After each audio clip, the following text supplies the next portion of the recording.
et messieurs, je me présente, je suis Lana Aitali. Bienvenue sur Andy Cachin. Nous sommes en direct de l'école Marcel Cachin à Montigny-en-Gohelle. C'est une école inclusive, c'est-à-dire qu'elle accueille des élèves en situation de handicap. Et tout de suite, nous allons à la rencontre de Ryan, scolarisé dans la classe CM1 CM2 de Madame Camouche. Je m'appelle Ryan Labiade, j'ai 12 ans. Est-ce que tu vas bien? Oui, je vais bien. Quel est ton handicap? Je suis autiste Asperger. Comment vis-tu avec ton handicap? Je vis bien. Explique-nous ton parcours scolaire. Avant j'étais scolarisée à Limoux et puis je suis allée à Courrières. Puis après, je suis allée à Breval. Après, je suis allée à Montigny-en-Gohelle. Est-ce que tu te sens bien à l'école? Oui, je me sens très bien même. Est-ce qu'on te critique à l'école? Non, Aimes-tu l'école? Si oui, pourquoi? Sinon, pourquoi? j'aime bien l'école Pourquoi? parce que je veux gagner ma vie, moi. Nous recevons à présent la directrice de l'école Marcel Cachin sur notre plateau. Bonjour Madame Toubouzou. Bonjour Lana. Pour vous interviewer, nous sommes rejoints par Naïl.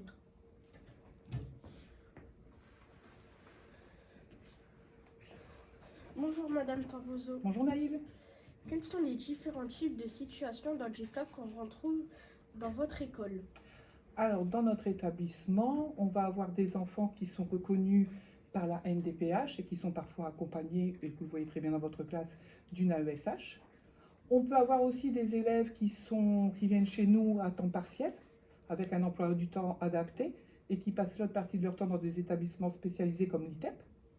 Et puis après, nous avons aussi des élèves du 2E au sein de notre établissement, qui sont porteurs de handicap, mais qu'on inclut dans nos classes, pour qu'ils soient avec nous dans nos classes ordinaires, pour pouvoir progresser. Pour quelles raisons avez-vous choisi d'accueillir ces élèves? Alors, je n'ai pas choisi d'accueillir ces élèves, c'est que nous sommes une école publique, et je pars du principe que l'école publique est ouverte à tous les enfants. Tous les enfants ont le droit d'avoir la même chance pour apprendre. Ils ont le droit d'être dans une classe ordinaire, pour progresser comme vous, qui n'êtes pas porteur de handicap. Et je trouve que le mélange, le partage d'enfants ordinaires et d'enfants porteurs de handicap ne peut faire qu'améliorer nos relations. Avez-vous aménagé une classe spéciale? Alors on a la classe du 2E qui, c'est sûr, qui est une classe bien spécifique. Je ne sais pas si vous êtes déjà allé la voir, il me semble que oui. Vous voyez qu'il n'y a pas forcément des tables et des chaises comme nous on peut avoir dans nos classes ordinaires. Il y a des coins jeux. Après, l'aménagement dans nos classes, parfois on va faire des groupes de 4, parfois on va travailler en U. Parfois vous serez en randonnion, comme on dit, les uns derrière les autres. Mais le tout, c'est que justement, les enfants en situation de handicap, quand ils arrivent dans notre classe ordinaire, soient sur le même terrain que vous. C'est-à-dire qu'on ne les mette pas à part dans la classe. Il faut qu'ils soient confondus avec vous. Avez-vous du personnel, du matériel adapté pour ces élèves? Expliquez-nous. Alors, ces enfants en situation de handicap, bien sûr, sont accompagnés. Vous avez les enfants qui sont accompagnés par une AESH. Par contre, on ne va pas vous mentir. Les AESH, parfois, on n'a pas le nombre qu'il nous faut. Par exemple, parfois dans l'école, on a besoin de 3 AESH pour accompagner nos élèves, et il arrive parfois qu'on n'en ait que 2. C'est compliqué. Donc il faut encore embaucher des AESH pour accompagner ces enfants en situation de handicap. Après, il y a l'enseignante. L'enseignante est présente aussi pour les enfants en situation de handicap dans sa classe. Elle les accompagne. Et puis il y a aussi vous, parce que je trouve aussi que vous travaillez avec les enfants en situation de handicap. Vous partagez avec eux, vous travaillez en groupe avec eux. Donc vous êtes fait pour vous entraider les uns les autres. Vous apprenez à eux à vivre ensemble grâce à leur handicap, mais vous leur apprenez aussi énormément de choses au travers de votre comportement. Comment fait-on pour enseigner à tous les élèves? C'est fatigant, c'est sûr, ça demande beaucoup d'énergie, parce que justement l'objectif avec l'équipe enseignante à l'école Cachin, c'est qu'on veut s'adapter à chacun des élèves. Vous avez très bien vu que vous n'avancez pas tous au même rythme. Il y a des enfants qui comprennent tout de suite, d'autres qui ont besoin par exemple de 3 semaines, 4 semaines, parfois 2 mois pour comprendre la compétence. C'est à nous, enseignants, de nous adapter à chacun d'entre vous et de différencier notre travail. Parfois, on travaille en atelier jeu. Il y a des élèves qui auront des jeux un peu plus faciles, d'autres un peu plus compliqués. Mais c'est aussi difficile pour nous enseignants de trouver des jeux plus faciles pour les élèves qui sont fragiles que de trouver aussi des jeux parfois qui sont très compliqués pour les élèves qui ont des compétences et qui ont des performances plus élevées. Aimez-vous intégrer des élèves en situation de handicap dans votre école? Pourquoi? C'est pas que, encore une fois, c'est pas que j'aime, c'est que la vie future, votre vie dans le futur, quand vous serez des adultes, vous allez vous allez côtoyer des personnes en situation de handicap. Et nous, à l'école Cachin, le fait qu'il y ait des enfants en situation de handicap, ça vous apprend à vivre déjà avec eux. Vous ne portez pas le même regard sur ces enfants-là. Parce que moi, je vous le dis peut-être rarement, mais c'est une école où je n'ai jamais entendu de moquerie. Vous n'êtes jamais moqué des enfants en situation de handicap. On est bien d'accord, Naïl? C'est jamais arrivé. Et ça, c'est parce qu'on apprend à vivre ensemble. Et dans la société plus tard, ça se peut que vous, si un jour vous êtes chef d'entreprise, vous êtes amené à employer dans votre entreprise des adultes en situation de handicap. Et vous n'aurez pas peur de ça, parce que vous l'aurez côtoyé tout le long de votre école primaire. Vous saurez ce que c'est que le handicap. On est bien d'accord? Et on s'enrichit du handicap.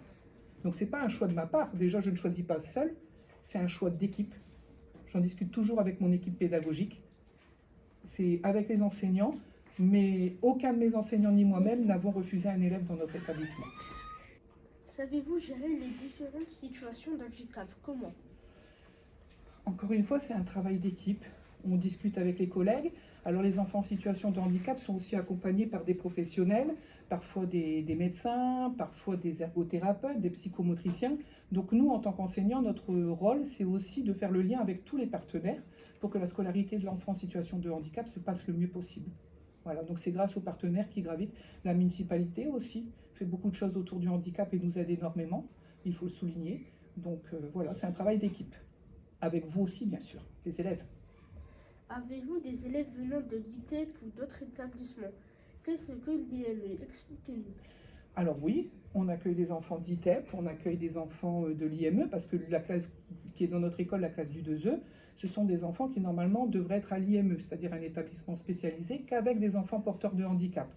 On a décidé il y a quelques années, avec une loi qu'on appelle la loi inclusive, de mettre ces élèves en situation de handicap dans nos écoles ordinaires, de sorte à ce que les enfants handicapés ne restent pas qu'entre eux, et que les enfants ordinaires sans handicap ne restent pas qu'entre eux. Le but, c'est que justement, on vous mélange et que vous appreniez à vivre les uns avec les autres.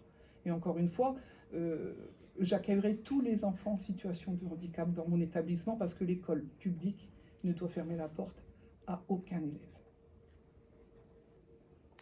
Merci à tous les deux. Merci à vous deux. Nous passons à présent au témoignage de la maman de Soline, scolarisée dans la classe de Madame Toboso en CEA. Présentez-vous.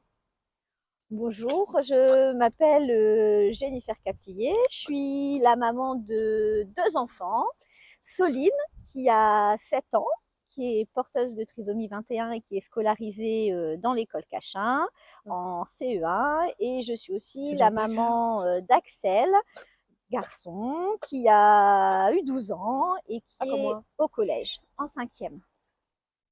Ok. Expliquez-nous son handicap. Alors, le handicap de Soline s'appelle la trisomie 21. La trisomie 21, c'est une anomalie chromosomique. Ça veut dire qu'il y a un 3e chromosome qui est venu s'ajouter au chromosome 21.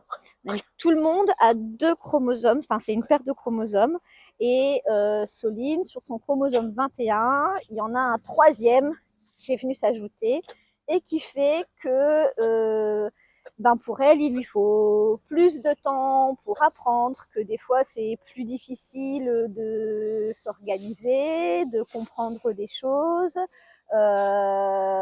qui fait que, comment dire aussi, elle peut avoir, en tout cas, elle a besoin plus de temps pour apprendre les choses. Il lui a fallu plus de temps pour apprendre à marcher, il lui a fallu plus de temps pour apprendre par exemple à parler aussi, c'est vrai, parce qu'elle a d'abord essayé de parler avec des signes et puis après elle a accédé au langage. Est-ce que vous avez eu des obstacles pour scolariser Soline? Oui, oui, ça a été difficile. Elle a fait sa première année de maternelle. Bon, ça s'est plus ou moins bien passé dans ses classes de maternelle, mais ça a été compliqué pour la faire intégrer après un CP parce que au niveau de la maternelle, il ne souhaitait pas, il souhaitait encore la garder en maternelle et nous, on souhaitait qu'elle puisse poursuivre parce que nous, parents, on pensait qu'elle avait les capacités et elle nous montrait ses capacités à nous et aux thérapeutes qui pouvaient l'accompagner. Et donc, il a fallu passer en commission, il a fallu argumenter, il a fallu montrer que nous, parents, on connaissait notre enfant et que Soline méritait aussi de pouvoir continuer avec sa classe d'âge, donc avec les autres enfants de son âge, et qu'elle méritait de pouvoir continuer avec les autres et qu'on pouvait tester et puis voir si ça se passait bien ou pas et après on réajusterait. Comment en êtes-vous arrivé à scolariser votre fille à l'école Cachin? Alors, parce que moi, je travaille sur le secteur, donc je connaissais l'école Cachin sur le secteur de Montigny en Goële. Je savais aussi que c'était une école qui s'était sensibilisée au handicap avec la présence de l'U2E au sein de l'école. Et je savais que le projet, en tout cas de l'école, pouvait correspondre à Soline et que Soline pouvait y trouver sa place. Donc, on a fait des démarches de demande de dérogation. Ça a été là aussi un long parcours pour pouvoir intégrer Soline au sein de l'école et qu'elle puisse être scolarisée ici en CP. Comment Soline se sent-elle à l'école Cachin? Alors, Soline est heureuse de venir à l'école. Elle est contente de voir ses copines, de voir ses copains. Elle est contente d'aller à la garderie. Elle est contente d'aller à la cantine. Soline réclame les copains et les copines, réclame l'école quand c'est les vacances. Donc, elle s'y sent très bien et elle y vient avec le sourire.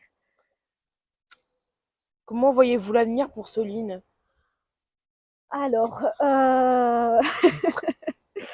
c'est une question pas facile parce que en tant que parent, on se pose toujours beaucoup de questions pour ses enfants et je pense que quand il y a une différence ou une particularité ou un handicap qui vient s'ajouter, c'est encore plus difficile. Donc on avance au jour le jour, on prend ce qui se passe bien et on essaye d'anticiper aussi d'anticiper la suite. Mais on n'est pas forcément très serein. Et maintenant, le débat du jour présenté par Imran.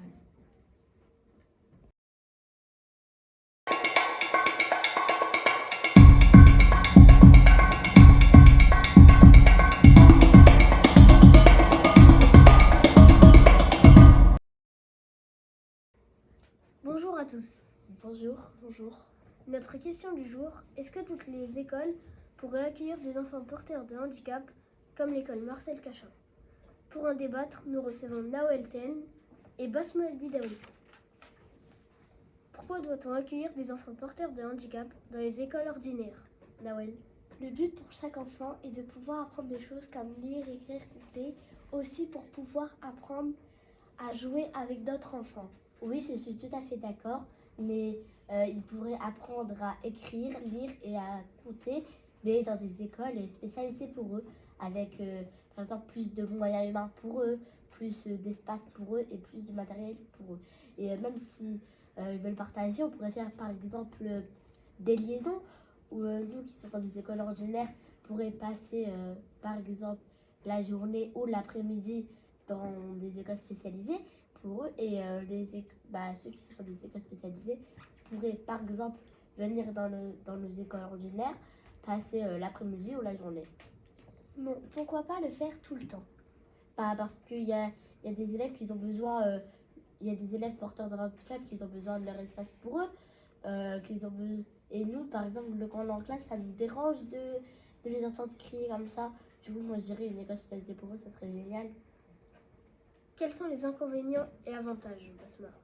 Alors moi je dis que les inconvénients, c'est comme j'ai dit, quand nous on est en classe et qu'on les entend crier, ça nous dérange et il n'y a pas tous les parents qui sont d'accord avec ça.